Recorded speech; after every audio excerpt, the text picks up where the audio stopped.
Nag-iiyakan na. Patay tayo dyan. Pambihira ba naman kasi ang lupit ba naman ng mga abogado ni Pangulong BP Sara Duterte. Pangulo na itawag natin dyan. Sure naman na yan eh. Hindi, alam mo, itong si BP Sara Duterte ay ang lupit ng kanyang mga abogado at nangangatog na. Di umano. Allegedly. Hindi. Yan po, sa tingin ko ang nangyayari ngayon. Kasi mga kababayan, yung mga abogado na ito yung mga malulupit na abogado ni BP Sara Duterte. At yung iba nga nagrereklamo, bakit ba ang dami? May limit ba? Wala naman eh. Kahit 100 pa yan, basta kaya nung tao. Hindi, alam mo, ganun yun eh. Katulad nung isang kaso ko.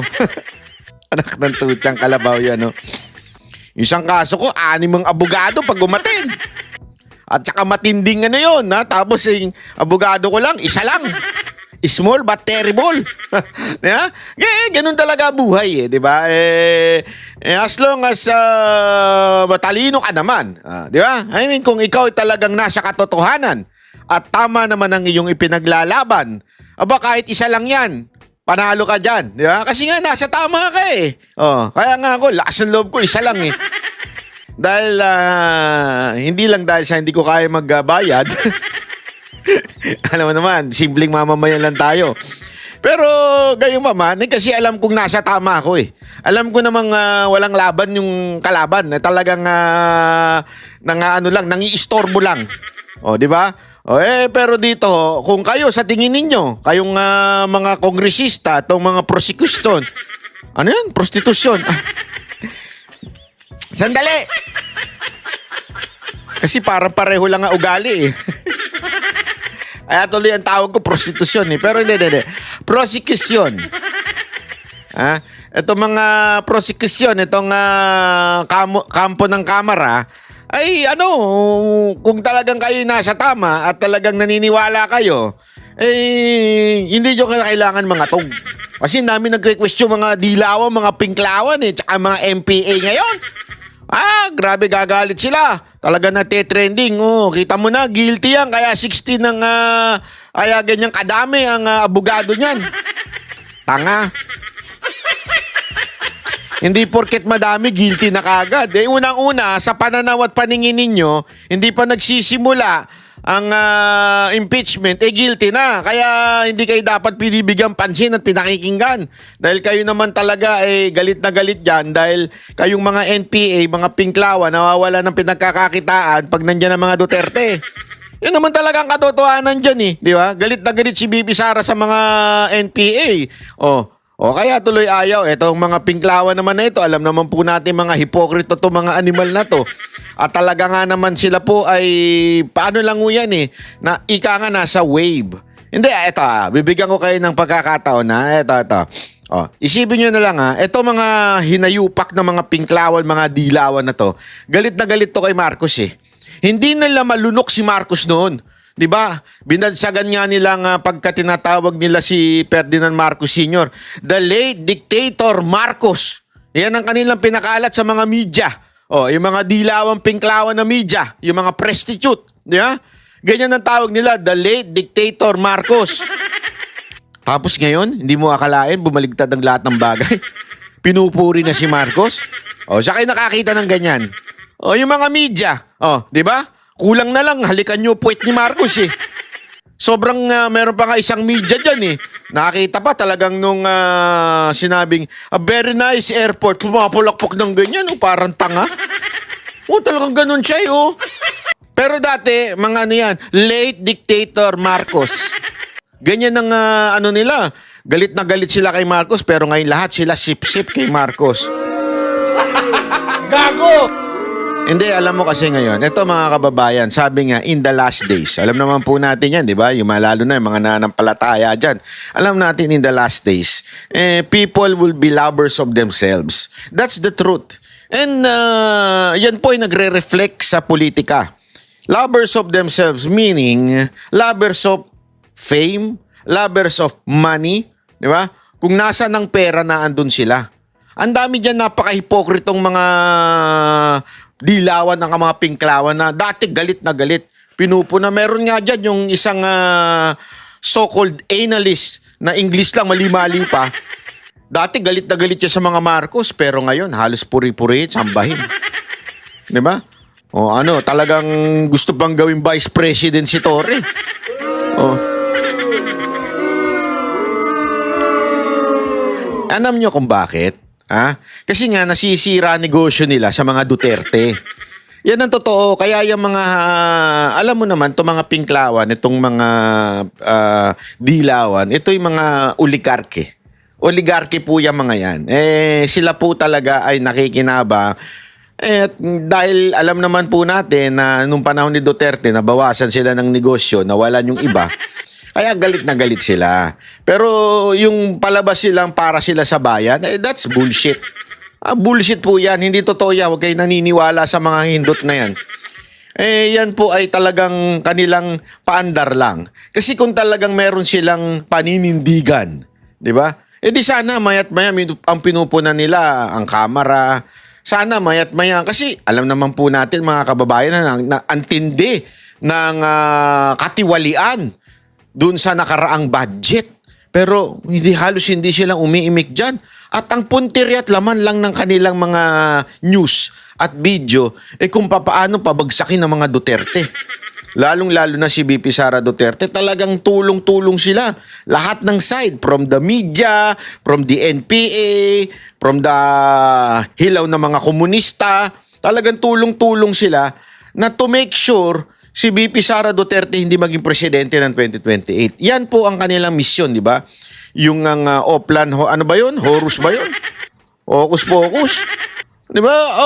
Yan yun eh. Para talaga si VP Sara Duterte hindi makaupo ng 2028. Dahil alam naman po natin pag nakaupo yan, tigil lahat ang mga negosyo nyong mga animal kayo.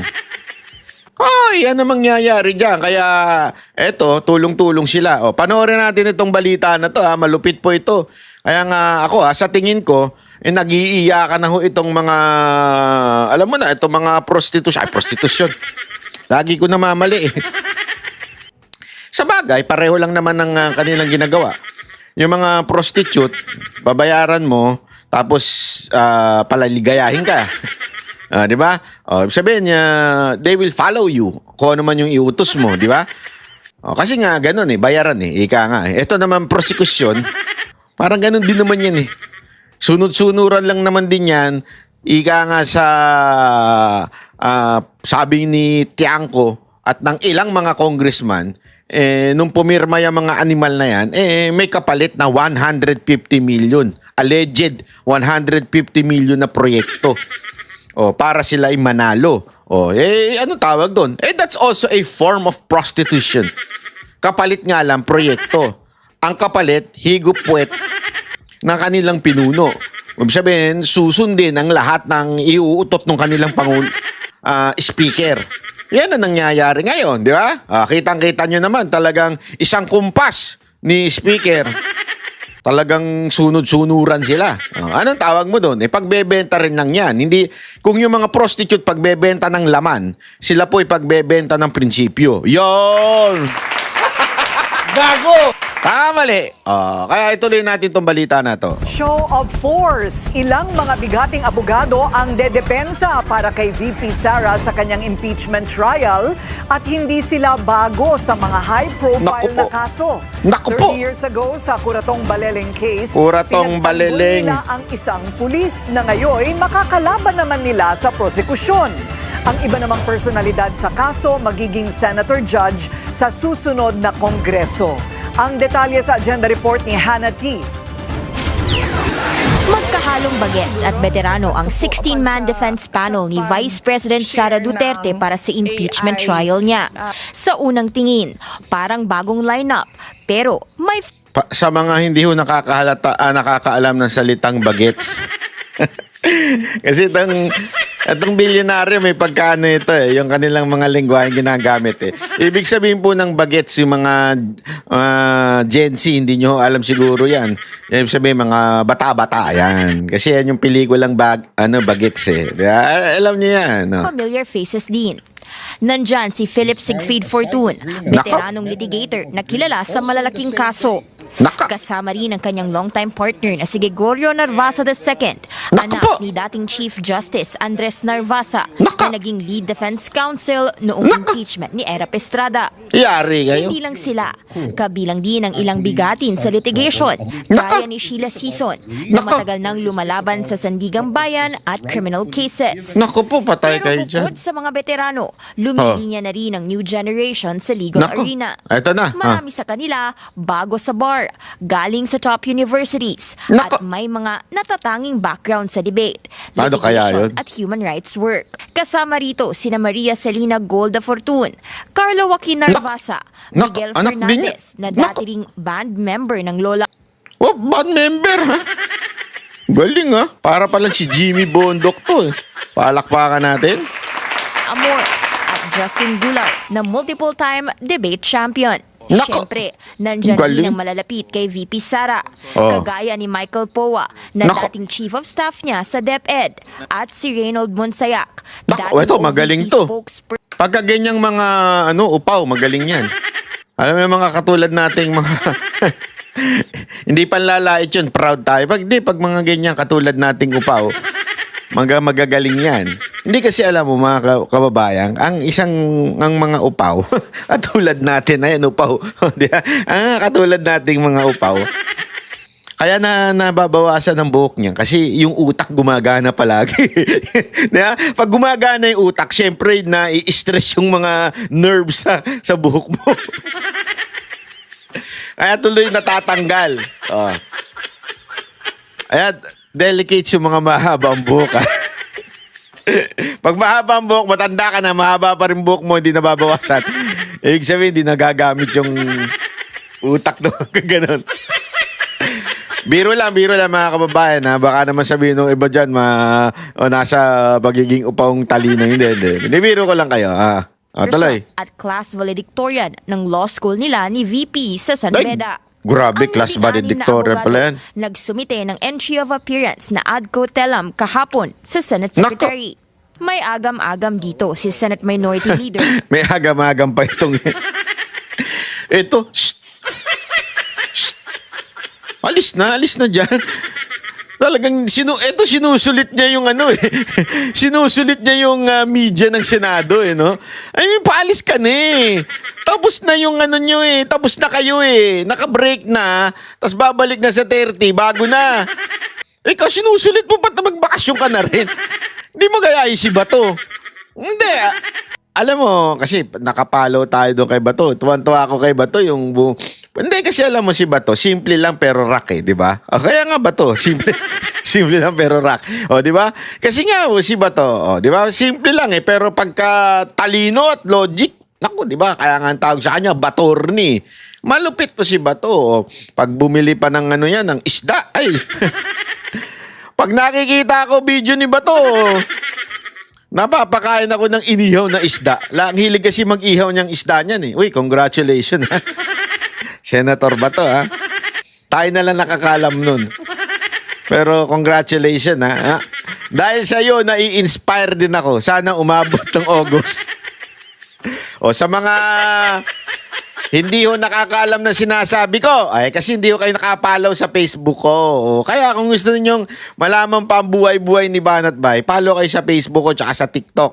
O, di ba? Kasi meron akong sabi nga kung yan ay hindi pa na ibebenta, akin ka sa birthday ko.